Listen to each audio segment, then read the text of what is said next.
Bonjour les humains, 3 mars 2026, bienvenue si vous êtes nouveau sur la chaîne. Ne vous fiez surtout pas à une seule vidéo, allez voir mes playlists, je traite de tout un tas de sujets très différents. Et allez voir toujours en description pour voir si je rajoute pas des choses, hein. Alors on va parler du libre arbitre. Alors,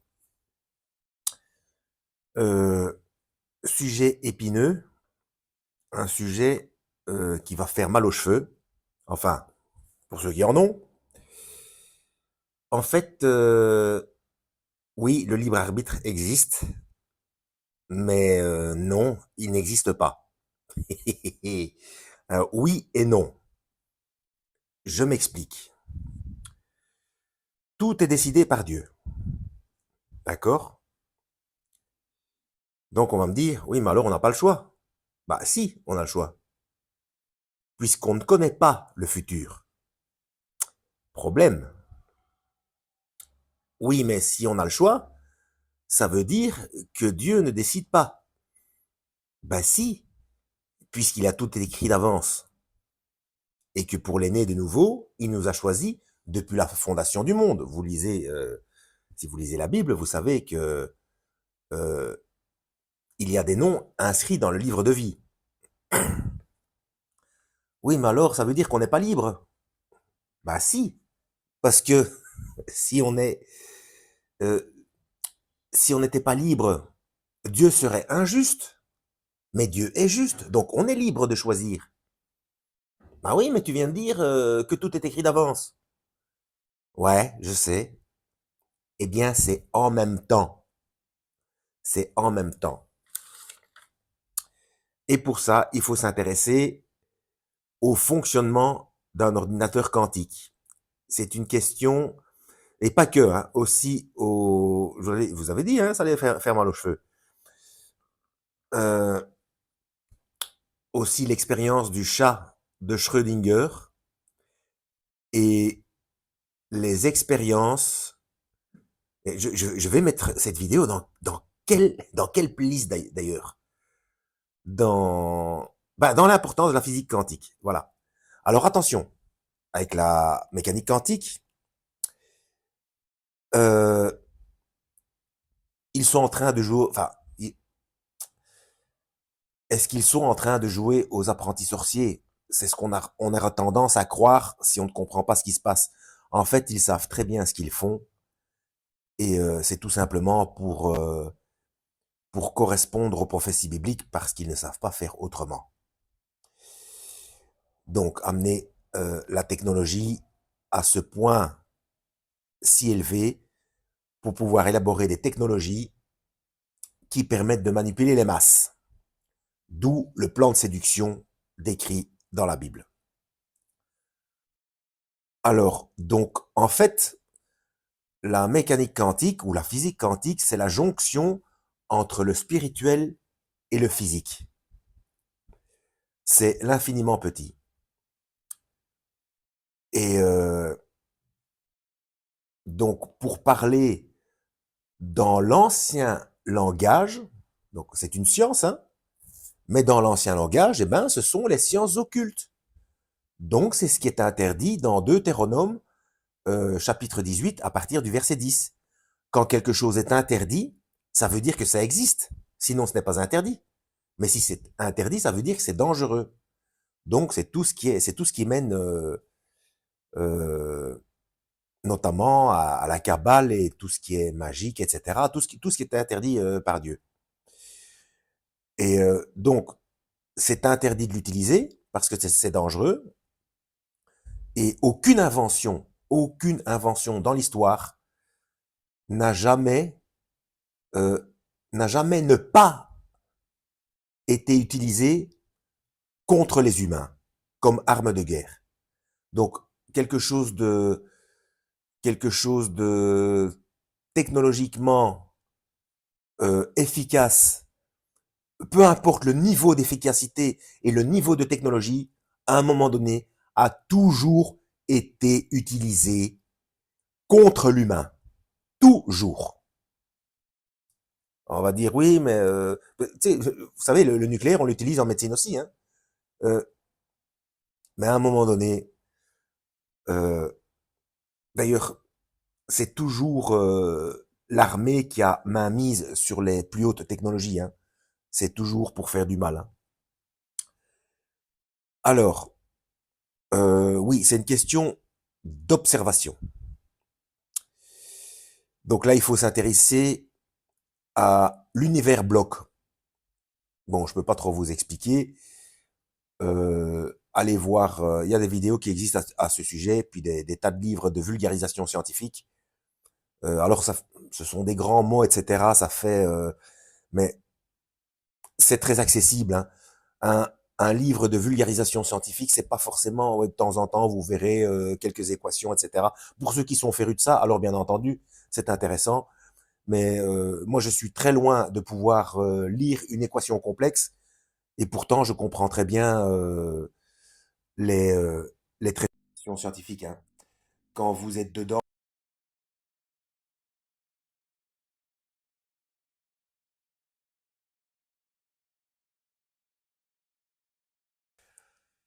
euh, c'est à la portée de tous. Même parfois, c'est un petit peu difficile au début quand on commence à lire, mais une fois qu'on est dans le bain, à force de lire, euh, ça finit par rentrer. Et puis avec un dictionnaire à côté de vous, maintenant avec Internet, bon, s'il y a un mot que vous ne comprenez pas, ben vous jetez un œil et puis vous continuez la lecture. Enfin, ça reste intéressant. Mais la Bible, c'est suffit largement. C'est ce qui a le plus important pour le salut de l'âme, hein. Moi, je vous explique. Cette vidéo, elle est faite juste pour vous faire comprendre un petit peu certaines choses et pour vous montrer que c'est pas en contradiction. Au contraire, quoi. Ça permet aussi de mieux comprendre certains aspects euh, de l'histoire et du fonctionnement des choses, et que de ce fait, on comprend mieux ce qui est écrit dans la Bible au niveau technique. Alors, c'est une question d'observation. Donc, l'univers bloque. Euh, ce qui s'est passé, en fait, ce qui va se passer, le futur, c'est pas qu'il s'est déjà produit, mais il est déjà là, en tant que tel.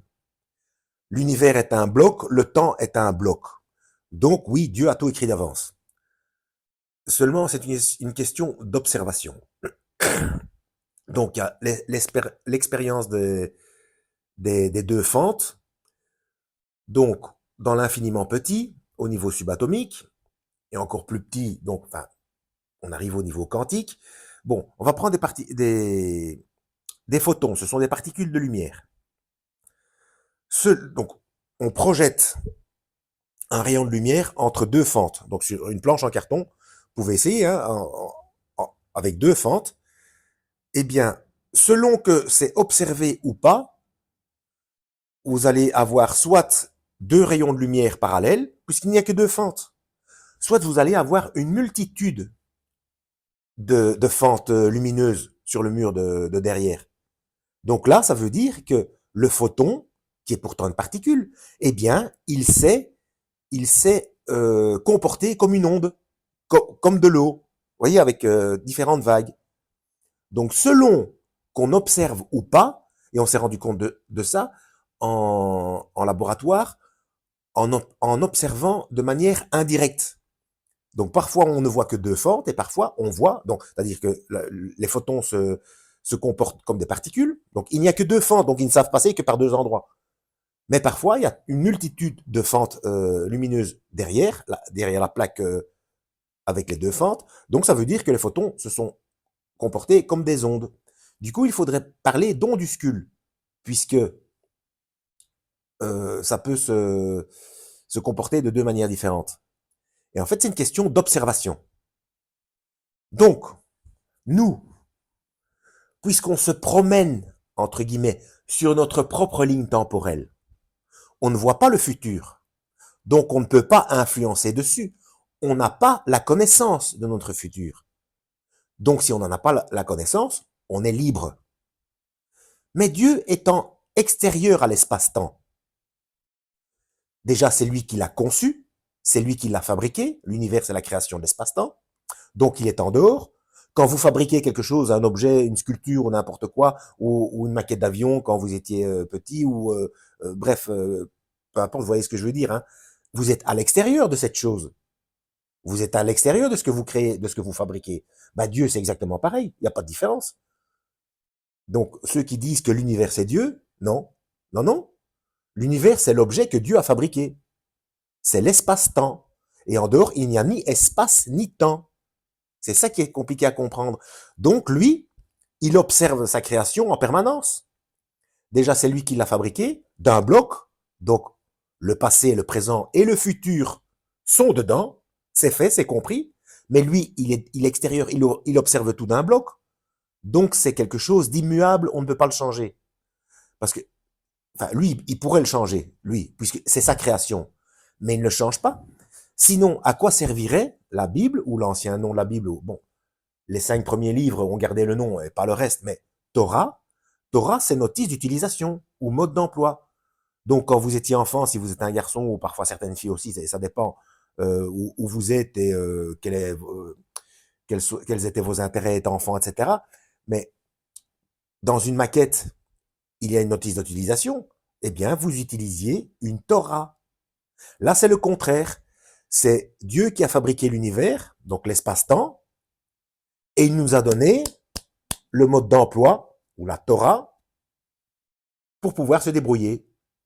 Et le Christ est venu, le Verbe fait chair, il est venu, notamment pour mourir, pour payer la dette du péché à notre place, par amour pour nous, mais aussi pour nous expliquer certaines choses et certaines subtilités.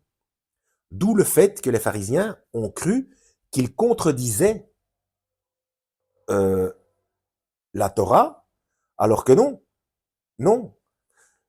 Il y a une différence entre la loi mosaïque et la loi de Dieu, et il a dit, je ne suis pas venu modifier un seul trait de la loi, mais accomplir la loi. Alors, quand vous lisez sans comprendre que il n'était pas d'accord avec le divorce, euh, qu'il a eu des problèmes avec les pharisiens concernant le sabbat, notamment parce qu'il guérissait et puis aussi la nourriture. Il a dit, ce n'est pas ce qui entre dans l'homme qui le souille, mais ce qui en sort. Ben, tout ça, ça contredit. Bon, je les ai pas toutes en tête, hein, ce n'est pas exhaustif, hein. Mais bon, ça contredit certains aspects de la loi mosaïque.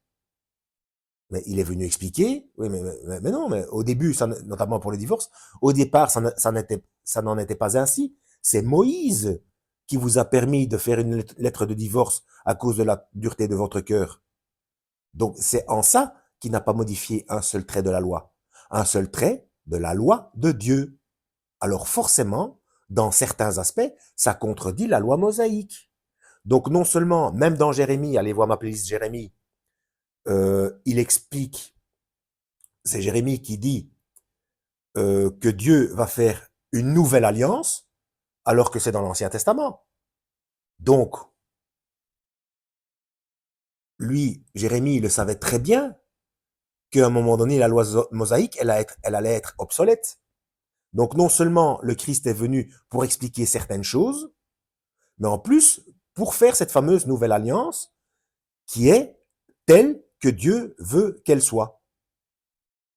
Voilà, le véritable mode d'emploi. Donc, techniquement, le libre arbitre, en fait, c'est une question de protagoniste.